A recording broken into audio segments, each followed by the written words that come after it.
Hello friends, welcome to ஸ்ரீனிலாஸ் kitchen. இன்றைக்கி நம்மளோட சேனலில் வீக்கெண்ட் டேயில் எடுத்த ஒரு விளாக் தான் பார்க்க போகிறோம்.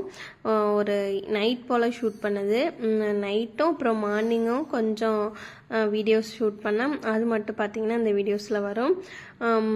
சாட்டர்டே நைட் ஷூட் பண்ணேன்னு நினைக்கிறேன் இந்த வீடியோ. மறுநாள் வந்து காலையில் பிரேக்ஃபாஸ்ட்டுக்கு வந்து கம்பு செய்யலாம், கம்பு கூழ் செய்யலாம் அப்படின்னு சொல்லிட்டு தான் கம்பு கூழ் செய்கிறதுக்காக ரெடி பண்ணிகிட்டு இருந்தேன்.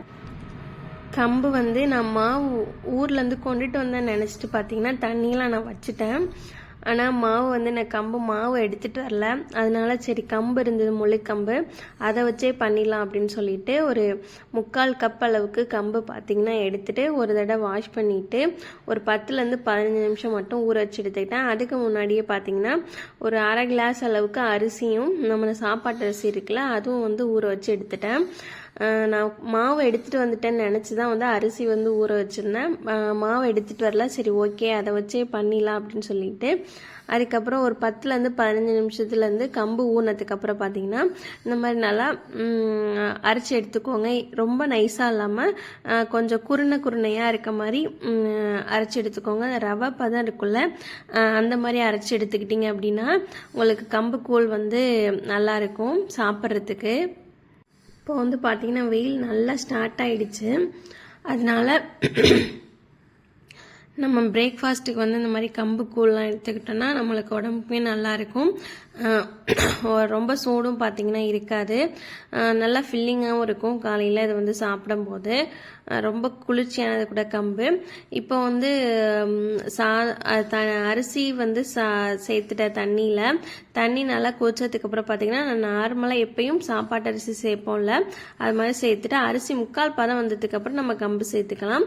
இந்த சைடு வந்து நைட் டிஃபனுக்கு வந்து பார்த்திங்கன்னா இட்லி வந்து சைடில் வந்து ஊற்றி வச்சுருந்தேன். எங்கள் அத்தை இந்த மாதிரி தான் செய்வாங்க, கூழெல்லாம் நல்லாயிருக்கும். இப்போ வந்து அரிசி வந்து 3/4 பதம் வந்து நல்லா வெந்துருச்சு. இதுக்கப்புறம் வந்து கம்பு சேர்த்தோம் அப்படின்னா கரெக்டாக இருக்கும். நீங்கள் ரைஸ் வந்து வேண்டாம் அப்படின்னா ஸ்கிப் பண்ணிக்கலாம், வெறும் கம்பை மட்டும் கூட போட்டு காய்ச்சி கூழ் பண்ணலாம். இப்போ வந்து அடித்து வச்சுருக்க கம்பை கொஞ்சம் கொஞ்சமாக போட்டு கலந்து விட்டுக்கோங்க, கண்டிப்பாக கட்டிப்படும். உடனே இந்த மாதிரி கைவிடாமல் கலந்துக்கிட்டே இருந்தீங்க அப்படின்னா கட்டிப்படாமல் வந்து நல்லாயிருக்கும். சேர்த்துட்டு பார்த்திங்கன்னா நல்லா கலந்தாச்சு. இன்னொன்று நல்லா சிம்மில் வச்சு நல்லா வேக வச்சு எடுத்துக்கோங்க. ஹை ஃப்ளேமில் வச்சா அடி பிடிச்சிடும் கண்டிப்பாக. சிம்மில் வச்சு இந்த மாதிரி அடிக்கடி கலந்து விட்டுக்கிட்டே இருக்கணும். கலந்து விட்டால் தான் வந்து அடி பிடிக்காது, நல்லாவுமே வந்து வெந்து வரும். இப்போது ஃபைனலாக பார்த்திங்கன்னா நல்லா வெந்து கம்பெல்லாம் வந்து பார்த்திங்கன்னா உங்களுக்கே தெரியும் நல்லா திக்காயிடுச்சு. தண்ணியாக இருந்தது இப்போ வந்து திக்காயிடுச்சு. இந்த ஸ்டேஜில் நம்ம ஆஃப் பண்ணிட்டோம் அப்படின்னா இன்னுமே வந்து காலையில் நல்லா இறுகி வந்துடும். சாப்பிட்றதுக்கு வந்து பார்த்திங்கன்னா கரெக்டாக இருக்கும். அவ்வளோதான். அடுத்து வந்து கொஞ்சம் வெளியில் போகலாம் அப்படின்னு சொல்லிட்டு வீட்டுக்கு பக்கத்துலேயே இருக்க ஒரு மார்க்கெட் வரையும் போயிருந்தோம், சூப்பர் மார்க்கெட்டு. அங்கே எங்கே போனாலும் பாத்திரம்லாம் என்ன ரேட்டுக்கு இருக்குது அப்படின்னு சொல்லிட்டு நான் பார்த்துட்டு வருவேன், எங்கே கூட இருக்குது எங்கே கம்மியாக இருக்குது அப்படிங்கிறத ஜஸ்ட்டு பார்த்துட்டு மட்டும் வருவேன். நான் எடுத்துகிட்டுலாம் வரல. இந்த பிரியாணி பாட்டெலாம் நல்லா கனமாக இருந்தனால சூப்பராக இருந்துச்சு பார்க்குறதுக்கு. ப்ரைஸ் வந்து 59 சம்திங் போட்டிருந்துச்சுன்னு நினைக்கிறேன். இந்த உருளியாக இருக்கிறதெல்லாம் பார்த்திங்கன்னா 20, 25, 30 அந்த மாதிரி போட்டிருந்தது ப்ரைஸு. இந்த பானைலாம் அலுமினிய பானைலாம் பார்த்திங்கன்னா சாதம் வடிக்கிறதுக்கு நல்லாவே இருந்தது. பட் எதையுமே எடுக்கலைன்னா ஜஸ்ட்டு பார்த்துட்டு மட்டும்தான் வந்தேன். ஆனால் பார்க்குறதுக்கு நல்லா பாத்திரம் வந்து அழகாக இருந்தது. அதுக்கப்புறம் இந்த சைடு பார்த்தீங்கன்னா உரல் வந்து வச்சுருந்தாங்க. அது வந்து வுட்லேயும் வச்சுருந்தாங்க, இரும்புலேயும் வச்சுருந்தாங்க. ரெண்டுலேயுமே வந்து உரல் இருந்தது.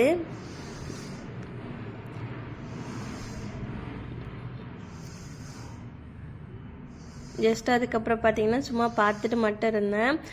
இந்த சைடு வந்து பார்த்திங்கன்னா நம்ம பூஜைக்கு தேவையான பொருள் எல்லாமே வந்து ஒரு ஷெல்ஃபில் நல்லா மொத்தமாக வந்து அடுக்கி வச்சுருந்தாங்க.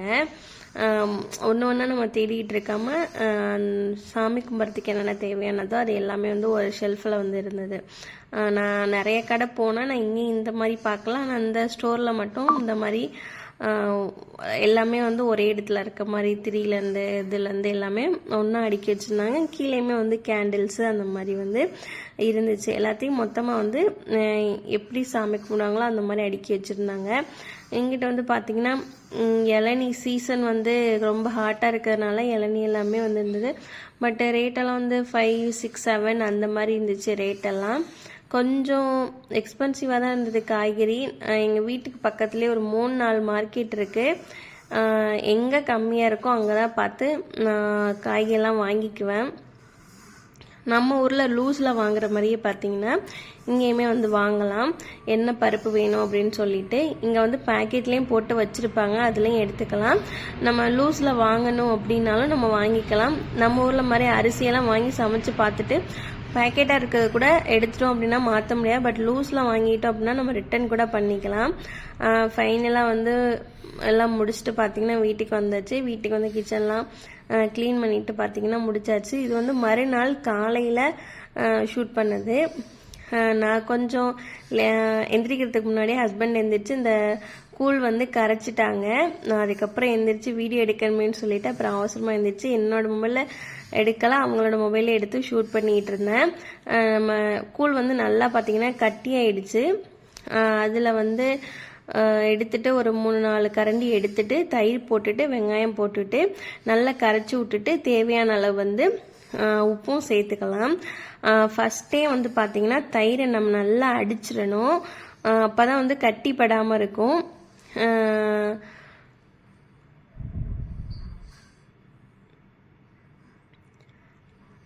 நல்லா கரைச்சதுக்கு அப்புறம் பார்த்தீங்கன்னா குடிக்கிறதுக்கு வந்து ரொம்ப சூப்பராக இருக்கும்.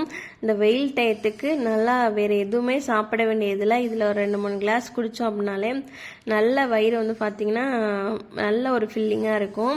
ரொம்ப சூப்பராக இருந்துச்சு டேஸ்ட்டு. நல்ல மாவுமே வந்து புளிச்சு வந்திருந்தது. பாருங்கள் நம்ம வைக்கும்போது எப்படி இருந்ததுன்னு, எந்த அளவுக்கு நல்லா புளிச்சு நல்லா கட்டியாக இருக்குது பாருங்கள். இதை வந்து நம்ம 2 நாளைக்கு கூட ஸ்டோர் பண்ணி வச்சுக்கலாம். முதல் நாள் எடுத்துட்டு அன்றைக்கி நைட் என்ன பண்ணணும் அப்படின்னா அதில் தண்ணி ஊற்றி வச்சிட்டோம் அப்படின்னா கெட்டு போகாமல் இருக்கும். அந்த மாதிரி நம்ம ஸ்டோர் பண்ணி வச்சுக்கலாம். கண்டிப்பாக அந்த ரெசிபியை ட்ரை பண்ணி பார்த்துட்டு எப்படி இருந்துச்சுன்னா கமெண்டில் ஷேர் பண்ணுங்கள். வீடியோ பிடிச்சிருந்ததுன்னா லைக் பண்ணுங்கள். நம்மளோட சேனலை நீங்கள் சப்ஸ்கிரைப் பண்ணல அப்படின்னா மறக்காமல் சப்ஸ்கிரைப் பண்ணி வச்சுக்கோங்க. இதோட இந்த வீடியோ முடியுது. வீடியோ ஃபுல்லாக பார்த்தீங்க அப்படின்னா